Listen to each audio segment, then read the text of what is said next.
peaceful sight to see healthy deer and animals grazing in the wild. In 2025 alone, 9,000 deer died from chronic wasting disease, with many others dying from motor vehicle-related fatalities. Overpopulation of animals and invasive predators can change the quality of life for both animals and people. Hunting is not only necessary, but is good for animals, protects them, and isn't cruel. Seeing animals in my daily life, as well as growing up eating venison, made me think about why people hunt. Why do people kill beautiful creatures such as deer?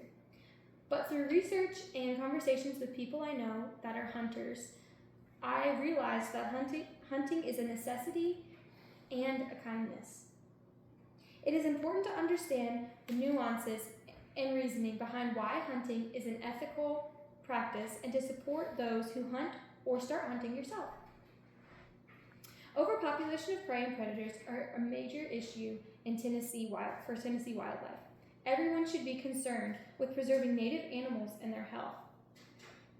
Population control must be implemented through hunting. Overpopulation has become an issue for people and plants. According to sciencing.com, animal overpopulation occurs when an ecosystem is no longer able to support the existing wildlife because there are too many of a given species. Deer are one of the most abundant species in Tennessee, which has become a negative thing. According to Tennessee Home and Farm Bureau Insurance alone had over 10,000 deer-related claims. Tennessee Highway Patrol offers further info, stating that crashes caused by deer resulted in over $41 million in cost to the state for Tennessee. Sharon Levy, in an article, noted that overpopulation also negatively affects plant life and variation. Too many deer means that native plants that are consumed by deer become depleted to the point of extinction. Because of this, deer tend to seek food elsewhere once the food that is native to Tennessee, the native plants, has become depleted. They'll move to a different spot. Because of this, needing to move because of how many deer there are, they're more likely to cross roads trying to find more food, leading to more car crashes and accidents. Increased population also leads to illnesses spreading rapidly. In Tennessee, this happened with chronic wasting disease.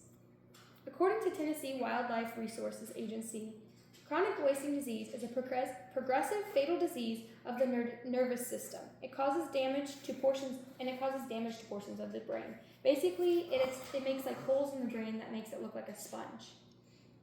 And it is transmitted through animal to animal and indirect contact through bodily fluids and other like feeding spots, soil, and that's how it's spread.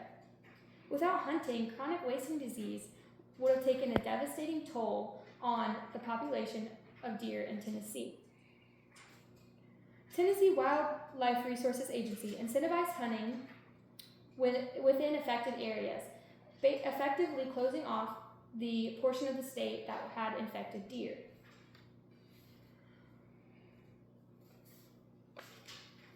Unfortunately, there have been cases in other parts of the state, but it has been controlled through hunting because it has kept the disease, it has kept it from becoming more common in other parts of the state. Hunting is not only necessary for protection of protection of deer and plant life, but it is also necessary for the protection of pets and children. According to Tennessee Wildlife Resources Agency, despite recently becoming common in the state of Tennessee, coyotes are not native to the state, but they are now all over. Coyotes carry a multitude of diseases which can affect pets and other animals in the wild. due to trash or leftover food, or just the the springing up of cities in the state, coyotes can become very easily used to humans, which makes them almost domesticated, and that's a very negative thing because it poses a threat to both children and pets. Because if a pet's left outside and it's a small pet, a coyote sees it as easy prey, since coyotes prey on small animals.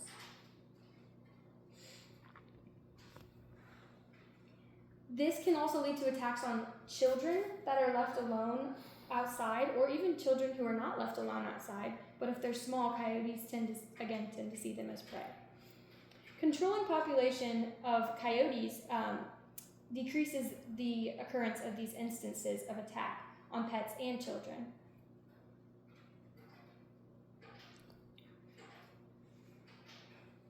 This is another reason why hunting is both ethical and necessary, because if we didn't have hunting, the overpopulation of coyotes would cause many more attacks on humans and animals, and it would deplete the natural wildlife variation within the woods, like deer, rabbits, squirrels, all the cute little animals.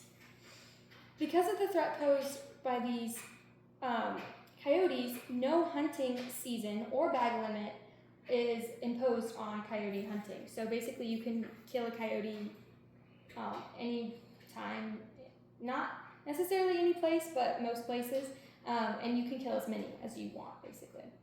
It's essentially the state is saying, if you're willing, just kill them.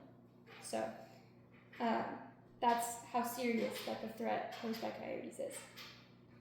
Now that we have looked at the reasons why hunting is both ethical and necessary, we can look at what to do about it. To support hunters, you can offer your property to hunters so that overpopulation of predators and deer will not overwhelm the ecosystem. Supporting organizations such as Tennessee Wildlife Federation can promote ethical hunting and game management. You could also become a hunter, and there are many resources to learn how to do this, and I'm sure if you found someone who hunted, they would be willing to teach you something. We can see that hunting is necessary, ethical, and easy to support or become involved in. I hope you will consider the points I have made and take action to promote this helpful practice. We have seen how deer and coyote overpopulation, as well as coyotes' invasive nature, affect not only wildlife, but also pets and people. Everyone is affected by the issues with wildlife, whether a deer hits your car or eats all your landscaping, or a coyote attacks a child or a pet or eats your trash. These problems will only increase the less hunting occurs. Unfortunately, many people wrongly assume that if we abolished hunting, we could live in harmony with wildlife. I hope that the info I've shared has shown why a non-hunting approach is more harm than good. If you still don't understand the importance of hunting after all I've told you, just consider how it would feel if a pet or a child you knew was attacked by a coyote, or what it would be like if you never saw a deer grazing again. If you're interested in supporting hunting in the state of Tennessee, you can visit Tennessee Wildlife Resources Agency online. Thank you.